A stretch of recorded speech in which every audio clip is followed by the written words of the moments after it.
Alright, hi guys! So today, we're gonna have another rant. Let me go pull up my script real quick. Okay.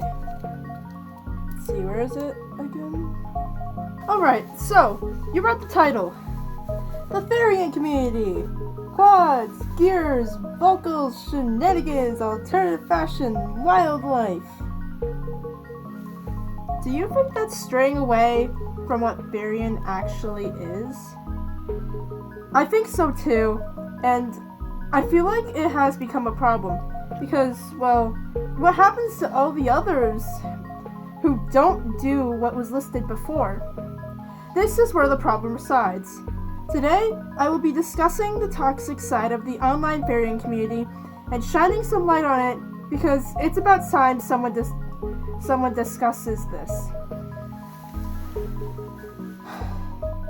But before we start, I need to explain what therianthropy is. In my words, therianthropy is where you are a person, but you feel like an animal at heart. Another thing I'd like to note is that this explanation varies from person to person, as everyone experiences therianthropy differently. So if someone else's explanation doesn't align with how I explain it, that's okay. They're not wrong for that, and I don't think I'm wrong for that either. Back to the video now. So, what's the big deal? Elitism.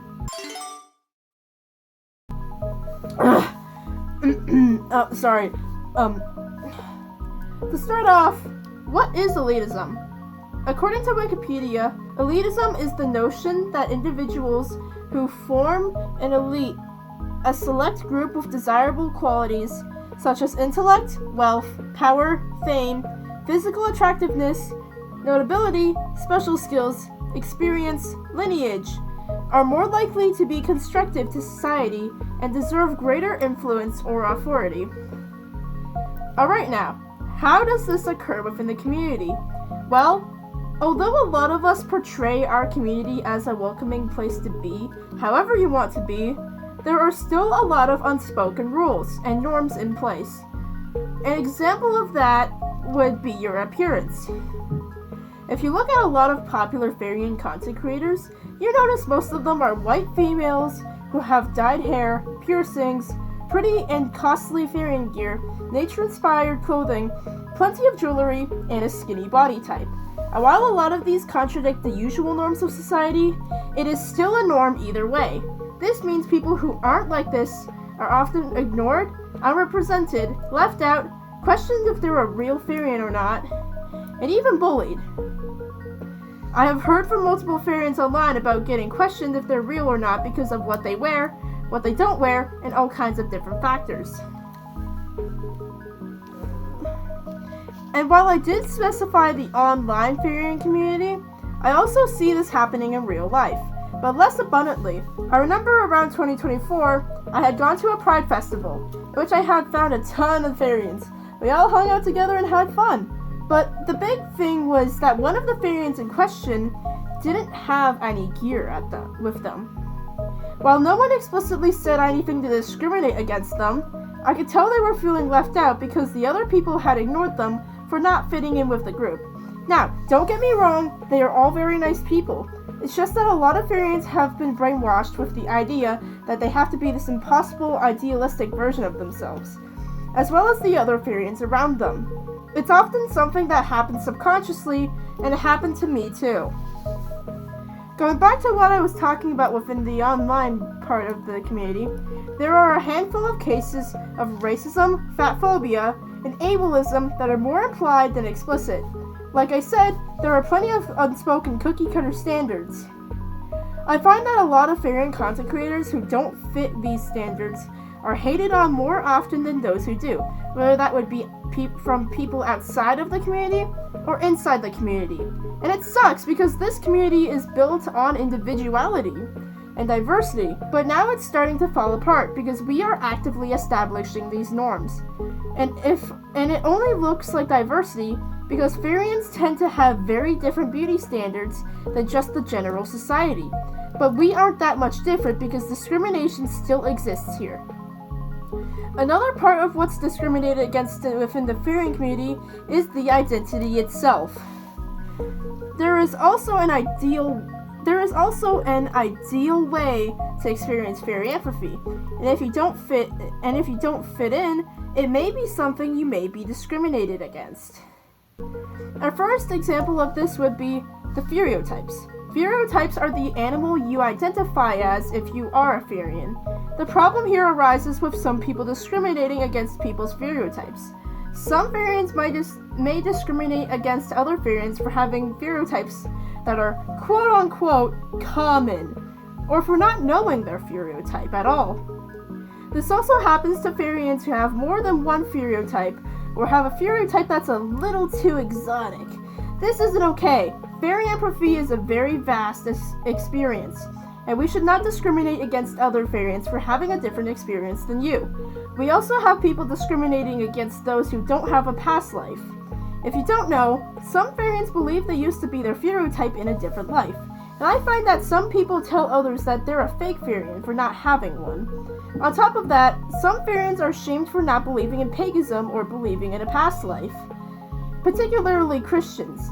That is a pretty big misconception I see getting passed around. You can be a religious therian, and there is nothing wrong with that. Wait, do you hear me say fake therian? Yeah, so that's gonna be our next section to this. We got a lot to unpack for this one. Do not get me started on the term fake therian. It makes my blood pressure rise ever so slightly every time I hear that. I'm so sick of fake therian witch hunting.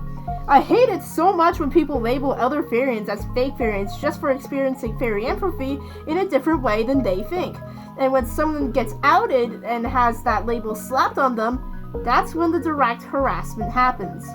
Like, I get we are sick of people getting misinformed and thinking therians are the new trend, when it's not. I get it, but what I don't get is harassing them instead of informing them. If someone is actually a fake therian, then inform them instead of harassing them, okay? If you harass a fake therian, you are no better than them. And very often, these fake therians in question are literal preteens. If you encounter one, inform them or just leave them alone. Stop this witch hunting. It is such a waste of time. Now, I know that there are actual fake therians within the community who call themselves therians and do blatantly weird things, which we don't do. Paw Pads 4! You know you didn't hear that. Who said that? But even with these people, please don't harass them. It doesn't help. Please just block them or make a PSA about how their info is wrong, or just something that doesn't make things worse. They're either trying to paint a bad picture for therians, or they're just rage baiting. I got a cold. So the best thing to do in these situations is to just leave people alone. It's actually a great way to respond to a wide range of situations, so just leave people alone. Now that we've covered all the problems, how can we help?